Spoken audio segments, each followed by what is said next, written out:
하나님 말씀 시편 139편입니다.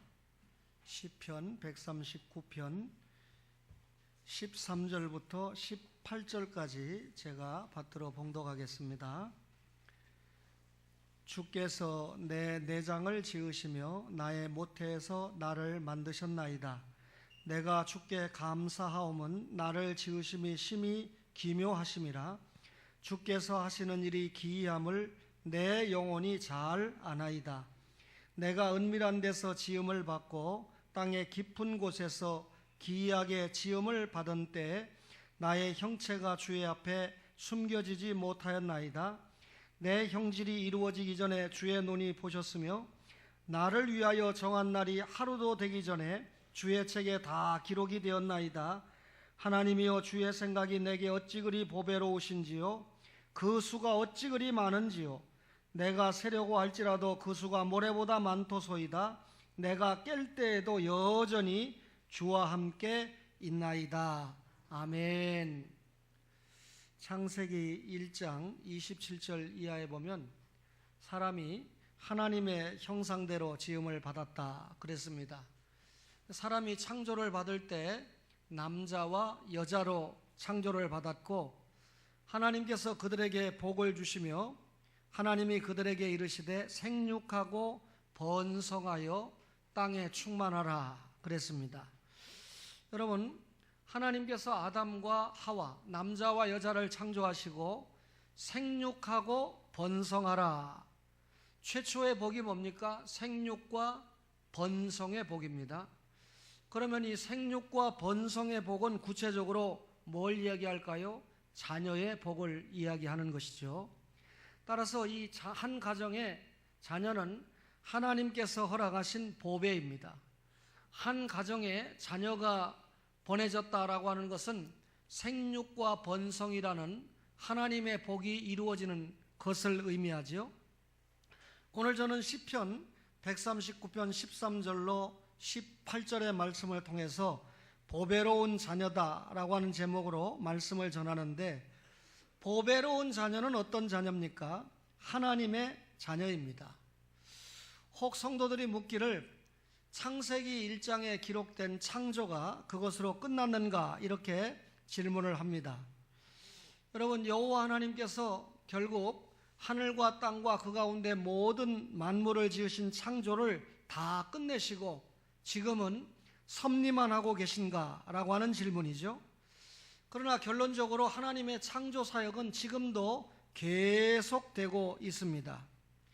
여러분, 동물과 식물의 생성 과정을 통해서 이를 정확하게 알 수가 있는데, 한 그루의 식물이 생성이 되고 성장하는 과정을 보면 여전히 하나님의 창조 사역이 나타나고 있습니다. 여러분들 혹 텔레비전을 볼 때 동물의 왕국 같은 거 나오면 재미가 없어서 다른 걸 봅니까? 동물의 왕국 같은 거 보면서 하나님의 창조를 우리가 만끽할 수 있죠. 그 동물이 생성되고 성장하는 과정을 보면 하나님의 창조 사역이 아니고는 설명할 수 없는 부분들이 참 많습니다. 동물의 새끼를 보면 누구라도 하나님의 아름다운 창조의 솜씨를 느끼지 않을 수 없습니다. 오늘 언뜻 아침에 이 동물의 왕국은 아니지만 뉴스 비슷한 걸 보니까 수달에 노는 지역에 치타가 와서 앉아 있었습니다. 치타가 앉아 있으니까 수달이 바깥에 나올 수가 없잖아요. 수달이 소리를 내니까 수달 여러 마리가 모여가지고 팔짝팔짝 뛰면서 이 치타에게 공격할 자세를 취하니까 치타가 도망가요. 누가 멘트를 해주기를, 수달은 자기의 영역에 침범을 받았을 때 심지어 그게 악어라도 수달들을 다 모은답니다. 그래서 상대를 함께 연합해서 공격할 자세를 취함으로 상대를 쫓아낸다라고 하는 소리를 듣고 참 신기하고 신비하다 하는 생각을 해봤습니다. 여러분, 조그마한 씨앗 안에 이 생명이 들어있지 않습니까? 그 씨앗을 심었을 때 여러분 엄청난 열매로 성장해가는 것을 보면서 하나님의 창조의 신비를 느낄 수 있는데, 하나님의 이 창조의 신비를 한 가정에 허락하신 자녀들을 통해서 더욱 강하게 확신할 수 있습니다. 여러분 아들과 딸을 낳아서 길러보셨지요? 그런데 아들과 딸을 낳아서 기르는 부모가 감히 생각하기를 내가 내 아들을 창조했다, 내가 내 딸을 창조했다, 이렇게 말하는 사람은 없다는 것이죠. 비록 하나님을 믿지 않는 불신자라 할지라도 자기가 자녀를 낳았을 때 내가 내 자녀를 창조했다, 내가 딸을 창조했다, 이렇게 말하지 못한다는 것입니다. 자녀들을 통해서 하나님의 창조의 신비를 생각하게 되는데, 오늘 본문 시편 139편 13절을 보세요. 주께서 내 내장을 지으시며 나의 모태에서 나를 만드셨나이다. 한마디로 말하면 우리의 자녀들을 누가 창조했다는 말입니까? 하나님께서 창조하셨어요. 내장을 창조하셨다. 우리 몸속에 있는 온갖 조직을 하나님께서 만드셨다 그 말이죠. 작은 창자도 큰 창자도, 위, 간, 콩팥, 폐, 그리고 심지어 우리의 심장, 그리고 이 머릿속에 있는 뇌까지도 다 누가 만드셨습니까? 하나님께서 만드셨습니다. 우리 몸의 뼈는 신생아일 때 450개의 뼈에 달한다고 합니다. 그런데 이 450개의 뼈가 점점 자라면서 어른이 되면 206개의 뼈가 남게 되는데, 어떻게 450개의 뼈가 206개의 뼈로 압축이 될까요? 그 뼈를 보니까 등뼈, 머리뼈, 갈비뼈가 74개, 팔다리뼈가 126개, 그리고 귀 속에 있는 뼈가 6개, 그렇게 해서 정확하게 206개가 된다는 겁니다. 206개의 뼈가 되는데, 처음에 이 신비로운 몸을 임신한 엄마의 자궁에서 약 40주간 조직을 하나님께서 형성을 하시는데, 절대로 이런 이 어린아이의 생명을 몸 밖에서는 만들지 못한다는 겁니다. 여기까지 설교를 들으니까 굉장히 똑똑한 분이, 목사님, 시험관 아기가 있지 않습니까? 여러분, 시험관 아기는 시험관에서 키우는 것으로 잘못 생각을 하는데 그렇지 않습니다. 시험관 아기는 10달 동안 시험관에서 아기를 키우는 것이 아니라 수종 초기에 이틀이나 3일 정도 시험관에서 키워서 엄마의 이 자궁으로 이식을 하는 것을 시험관 아기다. 그 엄밀하게 말하면 체외 수정이고, 엄밀하게 말하면 배아 이식이 되는 것이죠. 어떤 경우든지 생명의 창조는 오직 하나님만이 하실 수 있습니다. 그래서 오늘 본문 시편 139편 14절에 이렇게 말하지 않아요? 내가 주께 감사하오면 나를 지으심이 심히 기묘하심이라. 주께서 하시는 일이 기이함을 내 영혼이 잘 아나이다 라고 설명을 했습니다. 옛날 성경에는 시편 139편 14절을 뭐라고 했냐면 나를 지으심이 신묘막측하다 이렇게 표현했습니다. 신묘막측이라는 말이 뭡니까? 신령하고 기묘하여 감히 측량할 수가 없다, 그런 말이죠. 여러분, 우리 눈이 어떻게 볼 수 있습니까? 귀가 어떻게 들을 수 있습니까? 우리의 심장은 어떻게 혈액이 순환이 됩니까? 혀를 가지고 어떻게 발음을 할 수 있습니까? 우리의 뇌가 그 많은 것을 어떻게 기억을 하고 저장할 수가 있습니까? 수많은 신경 조직, 세포 조직, 그리고 각종 호르몬의 분비. 여러분, 우리 인간이라고 하는 창조물을 볼 때 정말 놀라고 또 놀라지 않을 수 없습니다. 과학자들은 우리의 몸의 이 세포수가 30조 개나 된다. 또 우리 뇌세포수만 140억 개에 달한다. 과학자들이 말하는 30조, 과학자들이 말하는 140억 개, 이건 믿을 수 있는 말인지 제가 모르겠습니다만, 어쨌든 과학자들이 말하는 것을 참고해 봐도 하나님의 인간 창조는 정말 신묘막측이라고 설명할 수밖에 없습니다. 여러분, 사람의 몸은 훌륭한 제약 공장이 된다고 합니다. 사람이 정상적으로 생활을 하면 웬만한 질병은 기본적으로 면역력을 가지고 치료를 해낸다. 이게 사람이 제약 공장으로 만들어졌다, 그런 표현입니다. 여러분, 우리 자녀들을 통해서 하나님의 창조를 두려워하면서 놀랄 수 있는 것은 오늘 보니까 거듭난 영혼만이 할 수 있습니다. 오늘 14절 마지막에 뭐라고 그랬습니까? 주께서 하시는 일이 기이함을 뭐가 알아요? 내 영혼이 잘 아나이다. 시편 130편을 기록한 다윗은 이미 하나님 앞에 중생받은 영혼입니다. 중생받은 신자들은 우리의 자녀들을 볼 때 하나님의 창조가 얼마나 신비한가, 여기 기묘라고 하는 말은 하나님이 하시는 일을 말하는 거죠. 우리 하나님의 창조를 볼 때 거듭난 영혼들은 깜짝깜짝 놀란다는 것입니다. 따라서 거듭난 여러분과 저가 하나님의 창조의 신비를 인정하고 놀라워하는 것은 결국 여호와 하나님을 인정하는 것이고, 결국 그 여호와 하나님 앞에 감사하는 것이지요. 여러분, 이 신앙 고백이 15절에 어떻게 이어집니까? 내가 은밀한 데서 지음을 받고 땅의 깊은 곳에서 기이하게 지음을 받을 때에 나의 형체가 주의 앞에 숨겨지지 못하였나이다. 이렇게 고백했습니다. 여러분, 은밀한 데가 어딥니까? 땅의 깊은 곳이 어딥니까? 오늘 다윗은 어머니의 태를 은밀한 데다, 땅의 깊은 곳이다, 그렇게 표현했습니다.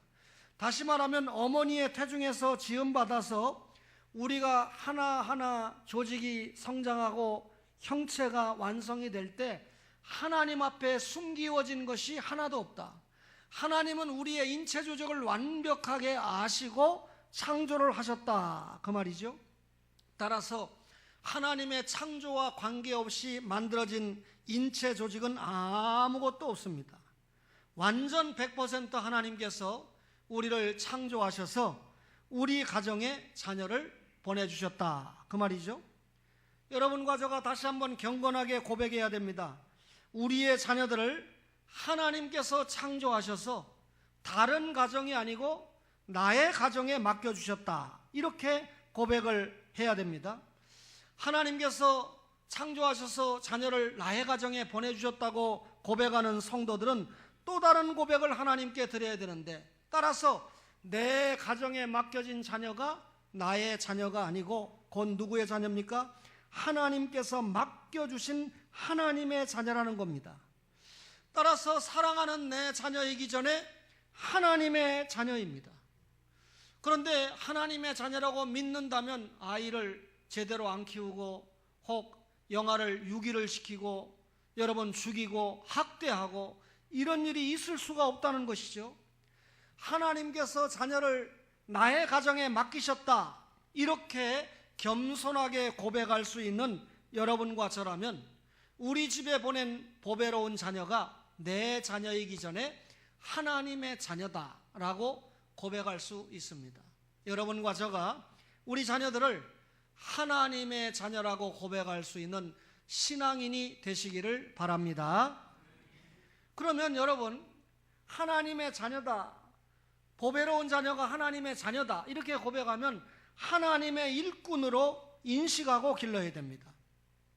하나님께서 우리 자녀들 창조만 하신 것이 아닙니다.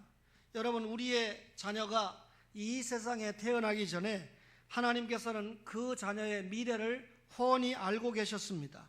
16절을 볼까요? 제 말이 아니고 내 형질이 이루어지기 전에 주의 눈이 보셨으며 나를 위하여 정한 날이 하루도 되기 전에 주의 책에 다 기록이 되었나이다. 다윗이 고백합니다. 내 형질이 만들어지기 전에 주님의 눈이 이미 보셨어요. 나를 위하여 정한 날이 하루도 되기 전에 이미 주님의 책에 다 기록이 되어 있었습니다.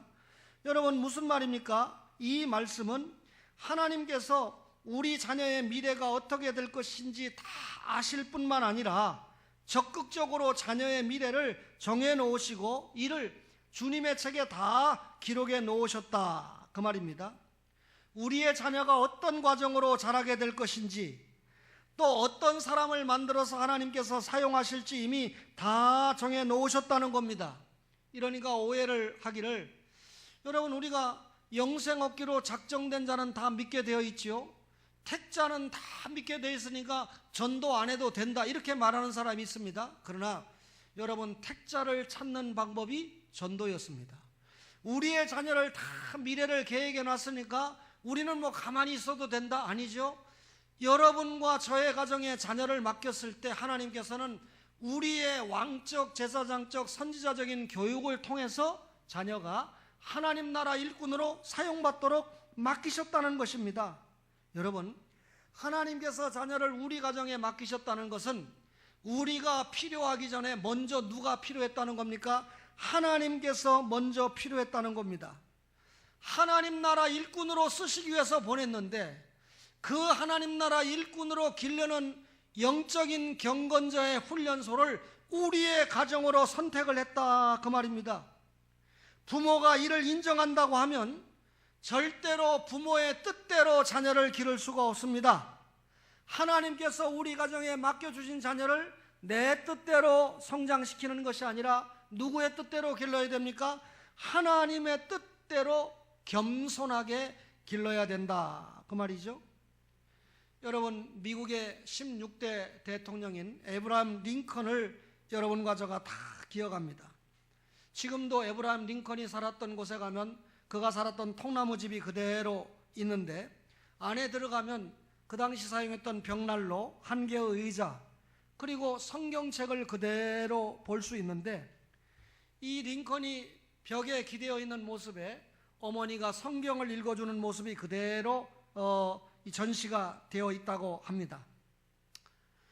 여러분, 하나님의 뜻대로 링컨의 어머니는 링컨이 어려서부터 하나님의 말씀을 읽어주고 기도하면서 링컨을 성장을 시켰다, 그 말이죠.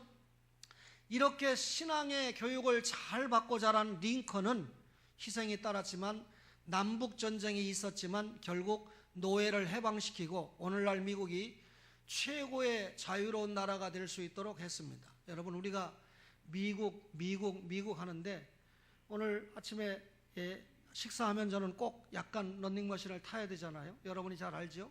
그 시간에 딴 거 할 수 없으니까 뉴스를 들어보니까 전 영국의 이 GDP보다도 미국이 51개 주 아닙니까? 그 주 가운데 하나인 이 캘리포니아주, LA가 들어가 있는 캘리포니아주의 한 주 GDP가 영국보다 많다는 겁니다. 세계 5위래요. 그러니까 여러분, 미국이라는 나라의 경제력이나 그 힘이 얼마나 대단한가는 뭐 제가 오늘 평상시에 대단하다 했지만 제가 그걸 딱 머릿속에 들으면서 이 한 주의 GDP가 세계 경제 대국이라는 영국보다도 높으니까 미국이라는 나라가 얼마나 대단한 나라입니까?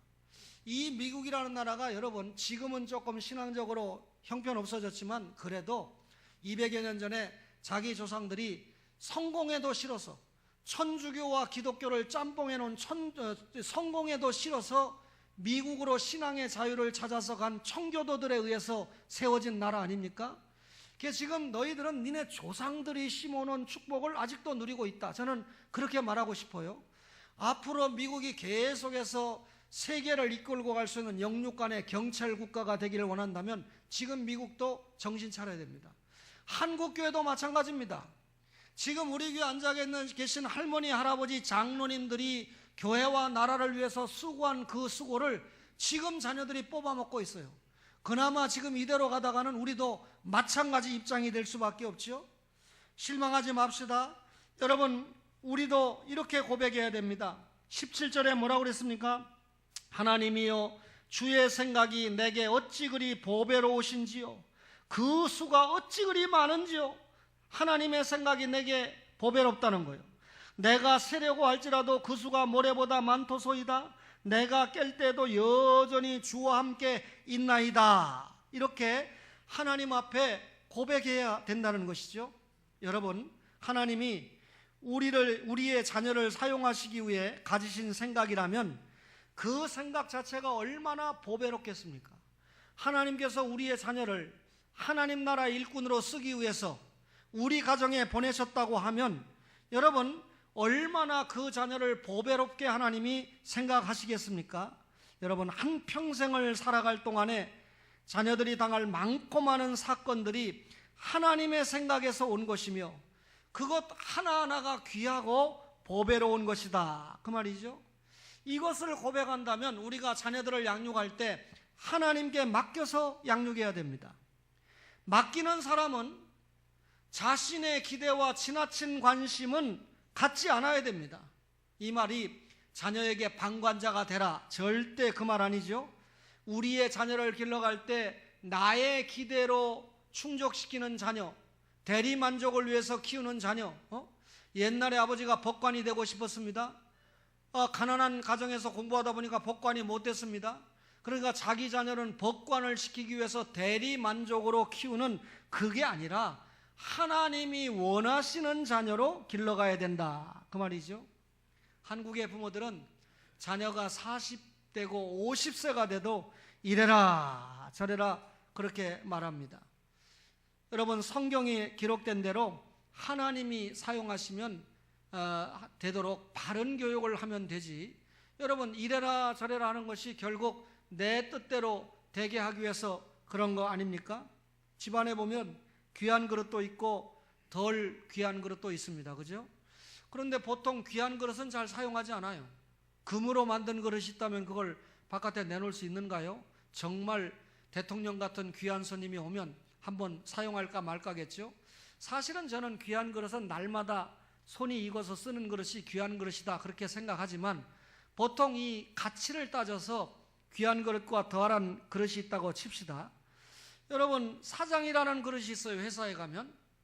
그러나 사장은 한 명이죠. 사원이라고 하는 그릇들이 많이 있지 않습니까? 국가의 대통령이 2명이면 큰일이죠. 대통령은 1명입니다. 그리고 그 대통령을 도와서 나라를 이끌어갈 공무원들의 숫자가 대단히 많지 않습니까? 대통령만 잘하면 나라가 제대로 돌아갈까요? 아니죠. 대통령도 잘해야 되지만 수많은 공직자들이 잘해야 나라가 제대로 돌아갈 수 있지 않습니까? 여러분, 하나님께서 어떤 자녀는 사장으로 쓸 계획을 갖고 계십니다. 또 어떤 자녀는 대통령으로 쓸 계획을 가지고 계십니다. 그러나 하나님의 계획을 우리가 좀 더 구체적으로 들여다보면 사장으로 쓸 계획은 1명이고 대통령으로 쓸 계획은 1명에 국한됩니다. 상당수의 사람들은 공무원으로 쓰실 계획이고 그 회사에 직원으로 쓰시려고 하는 것이 하나님의 뜻이라고 하는 것은 우리가 당연히 알고 있지 않습니까?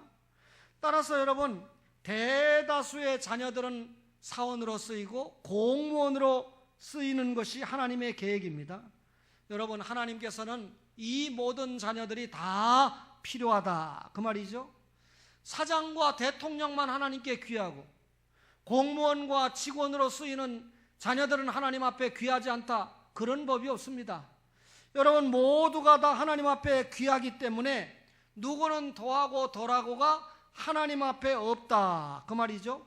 무엇이든지 쓰시면, 무엇으로 쓰시든지 하나님이 쓰시면 귀한 사람이 됩니다. 이것이 청지기 의식이지 않겠습니까? 여러분, 노아 시대 하나님의 사람들은 처음에는 이런 청지기 의식을 가졌습니다. 그래서 노아 시대 때 처음에는 하나님의 아들들이 사람의 딸들과 혼합하지 않았습니다. 그런데 이 하나님의 사람들이 세상 속에서 사람의 딸들과 살아가면서 구별된 삶을 살아야 되는데, 사람의 딸들의 모습을 보면서 약간 거기에 심취하는데, 사람의 딸들이 가지는 생각은 뭔지 압니까? 모두 다 대통령이 되는 것이고 모두 다 사장이 되는 것이 사람의 딸들이 가지는 생각이에요. 그러나 하나님의 아들들이 가지는 생각은 제가 지금 설교한 것처럼 대통령과 사장은 한 사람이고, 하나님이 상당수의 사람들을, 예수 믿는 사람들을, 하나님의 사람들을 공무원과 사원으로 쓰실 계획을 가지고 있다라고 하는 걸 아는 사람들입니다. 그런데 여러분, 사람들이 다 1등만 하려고 그러고 대통령이 되려고 그러고 사장이 되려고 그러니까 하나님의 사람들이 하나님 사람답지 못하고 육체가 되고 마는 것입니다. 여러분, 하나님의 영이 더 이상 일할 수 없는 세상이 되었다 그 말이죠. 38년 된 병자가 다른 사람이 나를 못에 넣어줄 수가 없어 내가 내려가는 동안에 다른 사람이 먼저 갑니다. 여러분, 천사의 전설을 믿고 있는 비참한 인생이지 않습니까? 그런데 주님께서 뭐라고 명령합니까? 그 사람을 벌떡 안아가지고 먼저 여러분 베데스다 목가에 집어넣어 줍니까? 네 자리를 들고 걸어가라. 베데스다를 향해서 가는 것이 아니라 주님을 믿고 일어나라, 그 말이잖아요. 여러분과 저에게 주님은 그렇게 명령합니다. 육체의 사람이 되지 말고 하나님의 사람이 되라. 하나님의 사람은 베데스다 목가를 향해서 가는 사람이 아니고, 전설 믿고 움직이는 사람이 아니고, 하나님의 말씀, 예수 그리스도에 대한 확실한 믿음을 가지고 움직이는 사람들이 하나님의 사람입니다. 노아 시대 때 하나님의 사람보다 사람의 딸들이 많고 이들이 주도하니까 하나님께서 빼어든 칼이 홍수라고 하는 심판이었습니다. 오늘도 마찬가지입니다. 많은 사람들이 내 자녀를 어떻게 하나님이 쓰시려는가에 대해서는 별 관심이 없습니다. 따라서 하나님이 여러분 내 자녀를 어떻게 쓰시는가 여기에 관심이 없으니까 하나님께서 원하시는 대로 기르는 데에도 관심이 없습니다. 그러면 자녀들 어떻게 기릅니까? 무조건 부모들이 원하는 대로, 부모들의 생각대로, 자녀의 은사가 뭔지, 자녀를 향한 하나님의 뜻이 뭔지, 자녀의 특기가 뭔지 이런 거 전혀 상관없이 부모가 원하는 사람을 만들어내려고 하는 것이 오늘날 현실 교육입니다. 여러분 교회 안에도 마찬가지입니다. 장로님들이, 권사님들이, 안수 집사님들이, 또 예수 믿는 성도들이 자녀를 하나님이 원하는 자녀로 기르지 않고 내가 원하는 자녀로 기르려고 하다 보니까 주일날 교회 오는 것보다 학원 보내는 걸 우선했습니다. 여러분 주일날 교회 행사보다도 세상 캠프를 보내는 일에 더 우선을 했습니다. 결과가 뭡니까? 자녀들이 점점 하나님을 떠나고 있습니다. 아예 교회를 나오지 않거나 겨우 부모님의 성화에 의해서 못 이겨가지고 한 주일에 겨우 한 번 교회에 나오는 그런 정도에 머물고 있습니다. 여러분 주일날 어쩌다가 교회 한번 나온다 할지라도 세상에 나가보면 불신자들과 통일한 생활을 하고 있는 모습을 우리가 확인을 하게 됩니다. 여러분 내 자녀가 정말 하나님께 사용받는 보배로운 자녀가 되기를 원한다면 하나님의 말씀으로 기도하면서 양육을 해야 됩니다. 여러분과 저는 주는 그리스도시요 살아계신 하나님의 아들입니다 이렇게 고백하면서 살아가고 있습니다. 여러분 내가 그리스도로 믿는다는 것은 그리스도를 나의 선지자로, 나의 제사장으로, 나의 왕으로 믿는다는 말 아닙니까? 그런데 그 그리스도께서요 성도에게 삼중직을 허락하셨어요. 너희들이 나를 그리스도로 믿느냐? 진짜 나를 너희의 왕과 제사장과 선지자로 믿느냐? 그러면 너희가 세상에서, 너희 가정에서 자녀들에게 그렇게 세계의 직분을 잘 감당을 해야 된다. 예컨대 우리의 자녀들에게 하나님의 말씀으로 양육해야 됩니다. 선지자로 믿었으니까 선지자직을 감당해야 되죠. 자녀들을 위해서 열심히 기도합니다. 주님을 제사장으로 믿었기 때문에 제 자녀들에게 제사장적 직분을 감당하는 거죠. 자녀들이 신앙생활을 잘 못할 때 사랑의 채찍을 과감하게 드는 것입니다. 왕으로서의 사명을 감당하는 것이죠. 이렇게 자녀들을 왕과 선지자와 제사장 직분을 잘 감당을 해서 양육을 하면서 보배로운 하나님의 자녀가 하나님 나라에 멋이 있게 사용받을 수 있도록 하기 위해서 우리가 자녀를 양육을 잘 해야 되는 것이죠. 얼마 전에 제가 잠시 간증을 했지만 여러분 가롤동에 있는 한 감리교회 원로 목사님이 돌아가셨습니다. 그분은 저희 고향에 그 아버지 목사님과 사모님이 자녀가 없어가지고, 옛날엔 자녀가 없으면 뭐 별달리 방법이 없잖아요. 뭐 시험관 하기도 못할 때니까. 그래서 한 아이를 입양을 했습니다.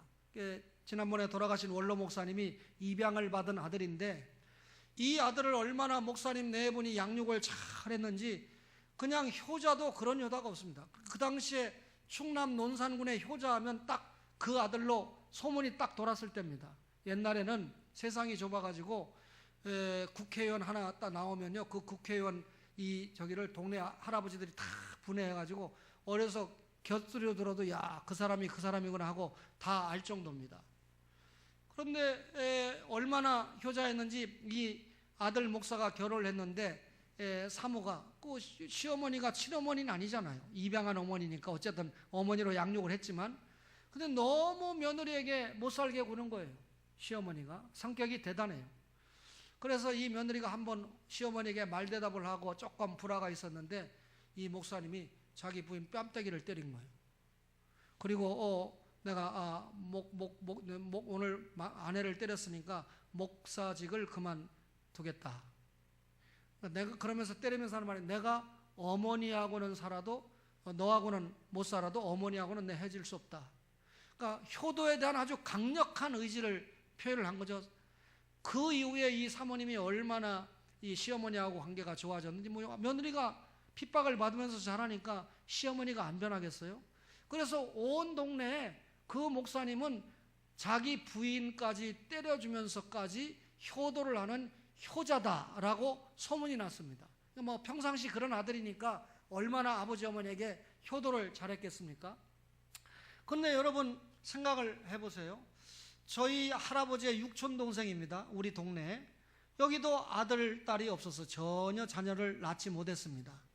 그런데 이 할아버지가 유독히 예수님을 잘 믿는다고 하고 교회를 다녀서, 그 당시 교회가 멀으니까 제가 한 5살, 4살 때 자기 사랑방에 동네 아이들을 모으는데, 제가 아이들 모으는 데는 또 잘하잖아요. 그래서 아이들 꼬마대장 하면서 모아가지고 유치부 아이들을 모아놓으면 제가 생각하니까 아브라함이 독자 이삭을 드리는 얘기, 삭개오를 불러준 얘기, 그때 제가 다 들었어요. 이 할아버지가 얼마나 말씀을 잘 가르치고 좋은데, 이 할아버지가 제가 성장해서 보니까 결정적인 약점이 있어요. 늘 그 먼데 새벽 기도도 잘 가고 밤에 수요예배도 잘 가시고 하면서 농사일은 안 하는 거예요. 그러니까 자기 부인이 다 농사 짓는 겁니다. 그러니까 동네 사람들이 예수쟁이는 틀렸다, 일 안 한다, 이렇게 딱 인식이 되어 있습니다. 아주 잘못된 거죠.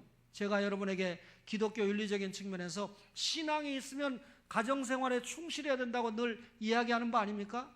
그러니까 이 할아버지 교회 생활은 굉장히 잘하지만 가정생활이 빵점이었고 동네 사람들에게 늘 손가락질을 받았어요. 보니까. 그런데 자식이 없으니까 다니는 교회 목사님이 아들을 하나 입양을 했는데 너무너무 효도하니까 그만 망상에 젖어가지고 우리도 아들을 하나 입양을 하자 해서 아들을 하나 입양했는데, 저희 맏형보다 1살 더 많습니다. 1살 더 많으니까 옛날 어렸을 때는 못 먹고 살 때니까 1살 더 많으면 훨씬 덩치도 크고 싸움을 해도 훨씬 낫거든요. 집안이지 않습니까? 어떻게 하다 보니까 저희 맏형과 그 집 아들, 아저씨빨이죠. 저한테는 균자 밑에가 현자니까. 그런데도 어떻게 어리니까 한방 싸우면 완전 집안 싸움이 돼가지고 제가 보니까 할머니, 할아버지 다 나오고, 우리 할아버지는 안 나가시니까 점잖하고, 우리 할머니, 우리 어머니 해가지고 대단히 싸움이 심해지는 거예요.